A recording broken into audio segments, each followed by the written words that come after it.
بسم الله الرحمن الرحيم.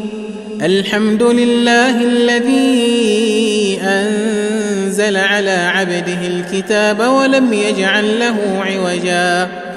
قيما لينذر بأسا شديدا من لدنه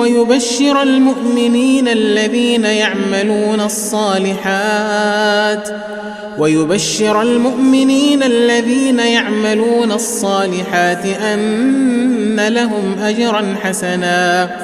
ماكثين فيه أبدا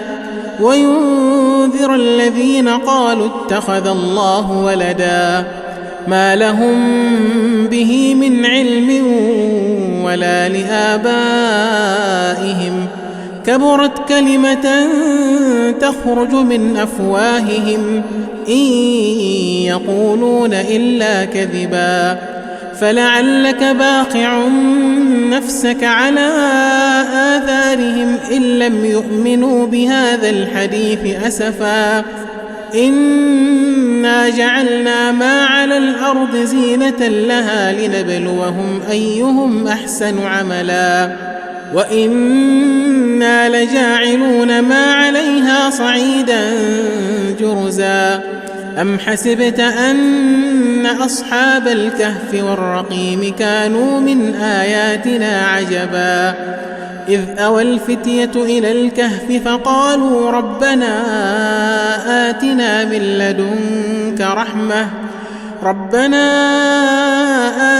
من لدنك رحمة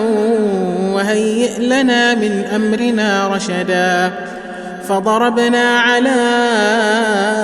آذانهم في الكهف سنين عددا ثم بعثناهم لنعلم أي الحزبين أحصى لما لبثوا أمدا نحن نقص عليك نبأهم بالحق إنهم فتية آمنوا بربهم وزدناهم هدى وربطنا على قلوبهم إذ قاموا فقالوا ربنا رب السماوات والأرض لن ندعو من دونه إلها لقد قلنا إذا شططا هؤلاء قومنا اتخذوا من دونه آلهة لولا يأتون عليهم بسلطان بين فمن أظلم ممن افترى على الله كذبا وإذ اعتزلتموهم وما يعبدون إلا الله فأووا إلى الكهف ينشر لكم ربكم من رحمته ويهيئ لكم من أمركم مرفقا وترى الشمس إذا طلعت تزاور عن كهفهم ذات اليمين وإذا غربت تقرضهم ذات الشمال وهم في فجوة منه ذلك من آيات الله من يهد الله فهو المهتد ومن يضلل فلن تجد له وليا مرشدا وتحسبهم أيقاظا وهم رقود ونقلبهم ذات اليمين وذات الشمال وكلبهم باسط ذراعيه بالوصيد لو اطلعت عليهم لوليت منهم فرارا ولملئت منهم رعبا وكذلك بعثناهم ليتساءلوا بينهم قال قائل منهم كم لبثتم قالوا لبثنا يوما أو بعض يوم قالوا ربكم أعلم بما لبثتم فابعثوا أحدكم بورقكم هذه إلى المدينة فلينظر أيها أزكى طعاما فليأتكم برزق منه وليتلطف ولا يشعرن بكم أحدا إنهم إن يظهروا عليكم يرجموكم أو يعيدوكم في ملتهم ولن تفلحوا إذن أبدا. وكذلك أعثرنا عليهم ليعلموا أن وعد الله حق وأن الساعة لا ريب فيها، إذ يتنازعون بينهم أمرهم فقالوا ابنوا عليهم بنيانا ربهم أعلم بهم. قال الذين غلبوا على أمرهم لنتخذن عليهم مسجدا. سيقولون 3 رابعهم كلبهم ويقولون 5 سادسهم كلبهم رجما بالغيب ويقولون 7 وثامنهم كلبهم قل ربي أعلم بعدتهم ما يعلمهم إلا قليل فلا تمار فيهم إلا مراء ظاهرا ولا تستفت فيهم منهم أحدا ولا تقولن لشيء إني فاعل ذلك غدا إلا أن يشاء الله واذكر ربك إذا نسيت وقل عسى أن يهديني ربي لأقرب من هذا رشدا. ولبثوا في كهفهم 300 سنين وازدادوا 9 قل الله أعلم بما لبثوا له غيب السماوات والأرض أبصر به وأسمع ما لهم من دونه من ولي ولا يشرك في حكمه أحدا. واتل ما أوحي إليك من كتاب ربك لا مبدل لكلماته ولن تجد من دونه ملتحدا. واصبر نفسك مع الذين يدعون ربهم بالغداة والعشي يريدون وجهه ولا تعد عيناك عنهم تريد زينة الحياة الدنيا ولا تطع من أغفلنا قلبه عن ذكرنا واتبع هواه وكان أمره فرطا. وقل الحق من ربكم فمن شاء فليؤمن ومن شاء فليكفر إنا أعتدنا للظالمين نارا أحاط بهم سرادقها وإن يستغيثوا يغاثوا بماء كالمهل يشوي الوجوه بئس الشراب وساءت مرتفقا. إن الذين آمنوا وعملوا الصالحات إنا لا نضيع أجر من أحسن عملا أولئك لهم جنات عدن تجري من تحتهم الأنهار يحلون فيها من أساور من ذهب ويلبسون ثيابا خضرا من سندس واستبرق متكئين فيها على الأرائك نعم الثواب وحسنت مرتفقا. واضرب لهم مثل الرجلين جعلنا لأحدهما جنتين من أعناب وحففناهما بنخل وجعلنا بينهما زرعا كلتا الجنتين آتت أكلها ولم تظلم منه شيئا وفجرنا خلالهما نهرا وكان له ثمر فقال لصاحبه وهو يحاوره أنا أكثر منك مالا وأعز نفرا ودخل جنته وهو ظالم لنفسه قال ما أظن أن تبيد هذه أبدا وما أظن الساعة قائمة ولئن رددت إلى ربي لأجدن خيرا منها منقلبا. قال له صاحبه وهو يحاوره أكفرت بالذي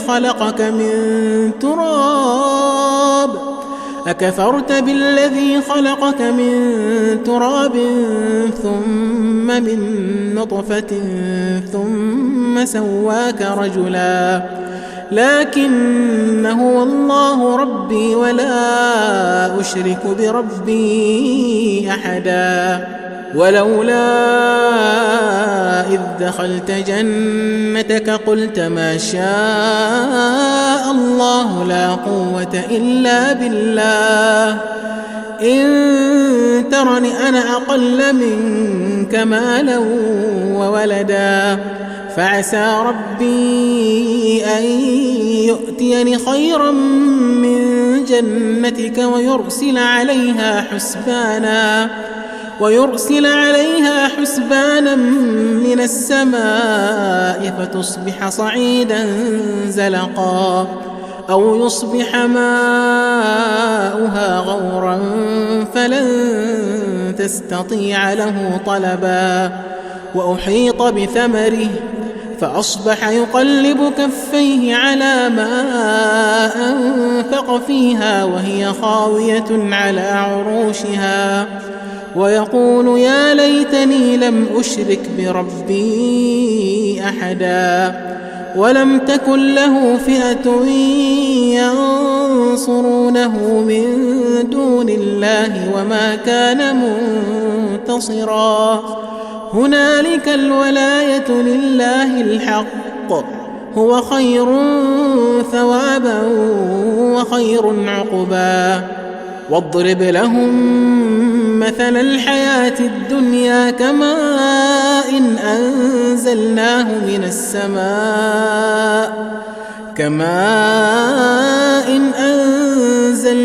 من السماء فاختلط به نبات الأرض فأصبح هشيما تذروه الرياح وكان الله على كل شيء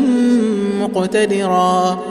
المال والبنون زينة الحياة الدنيا والباقيات الصالحات خير عند ربك ثوابا وخير أملا. ويوم نسير الجبال وترى الأرض بارزة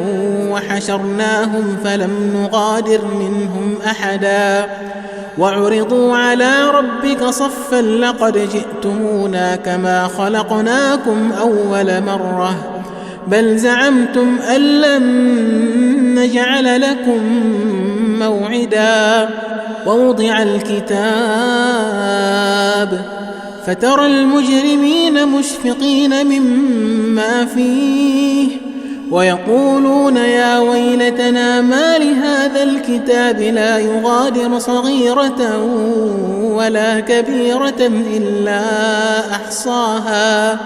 ووجدوا ما عملوا حاضرا ولا يظلم ربك أحدا. وإذ قلنا للملائكة اسجدوا لآدم فسجدوا إلا إبليس كان من الجن ففسق عن أمر ربه أفتتخذونه وذريته أولياء من دوني وهم لكم عدو بئس للظالمين بدلا. ما أشهدتهم خلق السماوات والأرض ولا خلق أنفسهم وما كنت متخذ المضلين عضدا. ويوم يقول نادوا شركائي الذين زعمتم فدعوهم فلم يستجيبوا لهم وجعلنا بينهم موبقا. ورأى المجرمون النار فظنوا أنهم مواقعوها ولم يجدوا عنها مصرفا. ولقد صرفنا في هذا القرآن للناس من كل مثل وكان الإنسان أكثر شيء جدلا وما منع الناس أن يؤمنوا إذ جاءهم الهدى ويستغفروا ربهم إلا أن تأتيهم سنة الأولين أو يأتيهم العذاب قبلا وما نرسل المرسلين إلا مبشرين ومنذرين ويجادل الذين كفروا بالباطل ليدحضوا به الحق واتخذوا آياتي وما أنذروا هزوا ومن أظلم ممن ذكر بآيات ربه فأعرض عنها ونسي ما قدمت يداه إنا جعلنا على قلوبهم أكنة أن يفقهوه وفي آذانهم وقرا وإن تدعهم إلى الهدى فلن يهتدوا إذن أبدا وربك الغفور ذو الرحمة لو يؤاخذهم بما كسبوا لعجل لهم العذاب بل لهم موعد لن يجدوا من دونه موئلا وتلك القرى أهلكناهم لما ظلموا وجعلنا لمهلكهم موعدا وإذ قال موسى لفتاه لا أبرح حتى أبلغ مجمع البحرين أو أمضي حقبا فلما بلغا مجمع بينهما نسيا حوتهما فاتخذ سبيله في البحر سربا فلما جاوزا قال لفتاه آتنا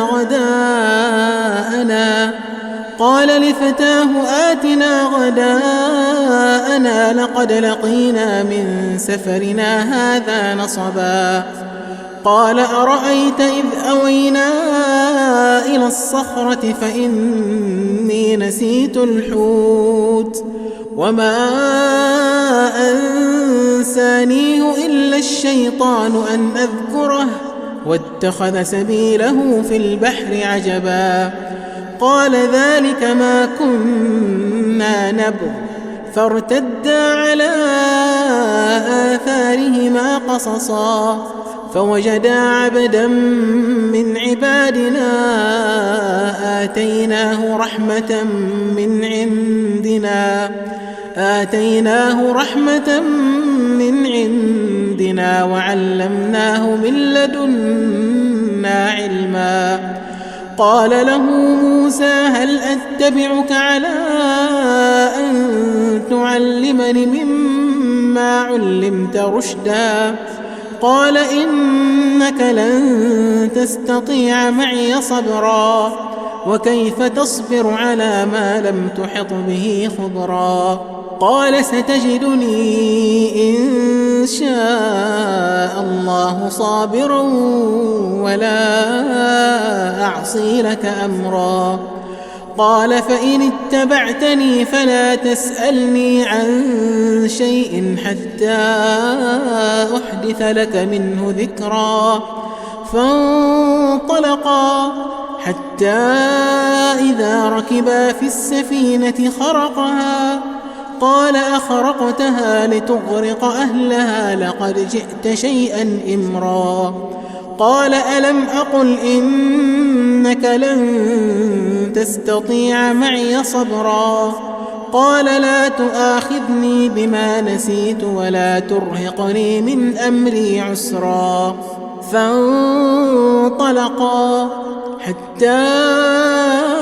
إذا لقيا غلاما فقتله قال أقتلت نفسا زكية بغير نفس لقد جئت شيئا نكرا قال ألم أقل لك إنك لن تستطيع معي صبرا قال إن سألتك عن شيء بعدها فلا تصاحبني قد بلغت من لدني عذرا. فانطلقا حتى إذا أتيا أهل قرية استطعما أهلها فأبوا أن يضيفوهما فوجدا فيها جدارا يريد أن ينقض فأقامه. قال لو شئت لاتخذت عليه أجرا. قال هذا فراق بيني وبينك سأنبئك بتأويل ما لم تستطع عليه صبرا. أما السفينة فكانت لمساكين يعملون في البحر فأردت أن أعيبها وكان وراءهم ملك يأخذ كل سفينة غصبا. وأما الغلام فكان أبواه مؤمنين فخشينا أن يرهقهما طغيانا وكفرا فأردنا أن يبدلهما ربهما خيرا منه زكاة وأقرب رحما. وأما الجدار فكان لغلامين يتيمين في المدينة وكان تحته كنز لهما وكان أبوهما صالحا فأراد ربك أن يبلغا أشدهما ويستخرجا كنزهما رحمة من ربك وما فعلته عن أمري ذلك تأويل ما لم تسطع عليه صبرا. ويسألونك عن ذي القرنين قل سأتلو عليكم منه ذكرا. إنا مكنا له في الأرض وآتيناه من كل شيء سببا فأتبع سببا حتى إذا بلغ مغرب الشمس وجدها تغرب في عين حمئة ووجد عندها قوما. قلنا يا ذا القرنين إما أن تعذب وإما أن تتخذ فيهم حسنا. قال أما من ظلم فسوف نعذبه ثم يرد إلى ربه فيعذبه عذابا نكرا. وأما من آمن وعمل صالحا فله جزاء الحسنى وسنقول له من أمرنا يسرا. ثم أتبع سببا حتى إذا بلغ مطلع الشمس وجدها تطلع على قوم لم نجعل لهم من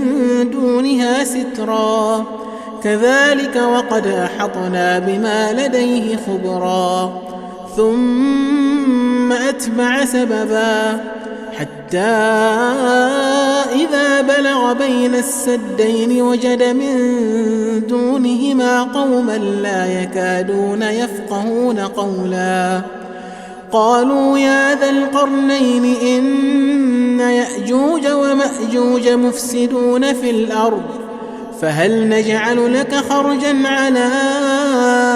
أن تجعل بيننا وبينهم سدا. قال ما مكني فيه ربي خير فأعينوني بقوة أجعل بينكم وبينهم ردما. آتوني زبر الحديد حتى إذا ساوى بين الصدفين قال انفخوا حتى إذا جعله نارا قال آتوني أفرغ عليه قطرا. فما استطاعوا أن يظهروه وما استطاعوا له نقبا قال هذا رحمة من ربي فإذا جاء وعد ربي جعله دكاء وكان وعد ربي حقا وتركنا بعضهم يومئذ يموج في بعض ونفخ في الصور فجمعناهم جمعا وعرضنا جهنم يومئذ للكافرين عرضا الذين كانت أعينهم في غطاء عن ذكري وكانوا لا يستطيعون سمعا أفحسب الذين كفروا أن يتخذوا عبادي من دوني أولياء إنا أعتدنا جهنم للكافرين نزلا قل هل ننبئكم بالأخسرين أعمالا الذين ضل سعيهم في الحياة الدنيا وهم يحسبون أنهم يحسنون صنعا أولئك الذين كفروا بآيات ربهم ولقائه فحبطت أعمالهم فلا نقيم لهم يوم القيامة وزنا ذلك جزاؤهم جهنم بما كفروا واتخذوا آياتي ورسلي هزوا إن الذين آمنوا وعملوا الصالحات كانت لهم جنات الفردوس نزلا خالدين فيها لا يبغون عنها حولا قل لو كان البحر مدادا لكلمات ربي لنفد البحر قبل أن تنفد كلمات ربي ولو جئنا بمثله مددا قل إنما أنا بشر مثلكم يوحى إلي أنما إلهكم إله واحد فمن كان يرجو لقاء ربه فليعمل عملا صالحا ولا يشرك بعبادة ربه أحدا.